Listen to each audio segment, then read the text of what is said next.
2,500 years ago, Socrates asked a question. Who would you save in a fire, your wife or child? On a long autumn evening, when, after dinner, the family had gone to their rooms, I took a Socratic volume out of the closet. Sometimes you can read such philosophical thoughts. Socrates, the great philosopher and father of many children, loved to go into the square and ask tricky questions to his peers. One question stunned me. He asked, if there's a fire, and there's a wife and child in the fire, and there's only one person to save, who would you save? All of the men answered, the young child, of course. Socrates said, and I will save the young wife. We will grieve together, and she will give me more children. And if I save the child, it will be grief for me and for the child. He will always be a reminder of the tragedy, and the child would lose his brothers and sisters and his mother. And then he would get a stepmother, who most likely would not be able to love him as his mother loved him. The arguments, however, continued for a long time. I wondered what my wife would say, I asked, not taking my eyes off my reading. She replied, of course the child. Everyone will save the child because he is vulnerable, and the maternal instinct always works to save the child. It is clear that one must try to save everyone, but if only one, then the child. I told her about Socrates, and all evening we discussed the matter. It was really complicated. In the morning we both went to work, the kids to school and kindergarten. I had a busy day, and nevertheless at lunchtime, I got into a conversation about Socrates. I posed this difficult question to my co-workers. The answers were obvious. It was necessary to save the child. I said that in the evening I had said so myself, but in the morning I had changed my mind. Socrates was convincing with his arguments. For me, it was a revelation. Everyone stopped eating and started yelling, proving, calling friends.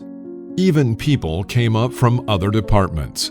We asked the women from accounting, and they too, in one voice, began to say, "Are you crazy? His wife can be replaced by another. And the child, it's your blood."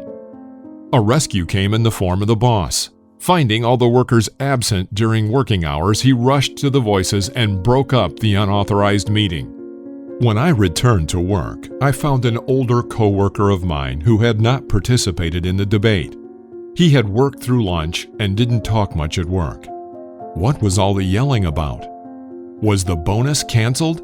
The veteran sat down to take a break. No, there was a philosophical debate going on, and I asked him the same question. The old man was a family man with his wife of 40 years and 3 sons.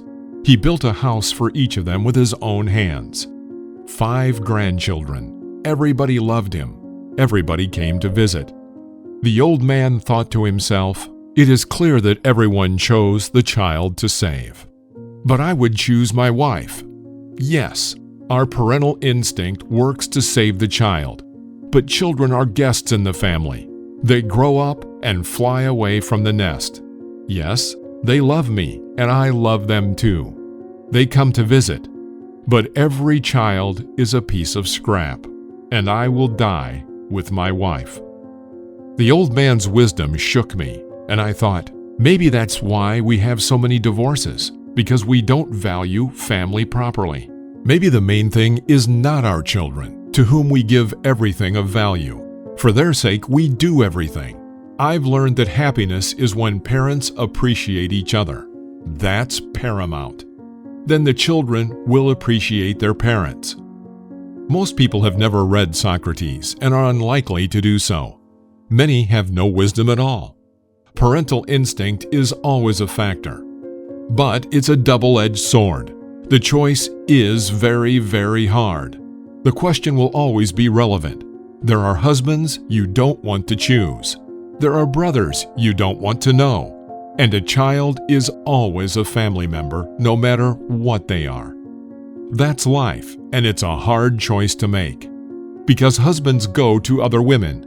Brothers sue sisters over inheritance, and there is nothing brotherly in them anymore.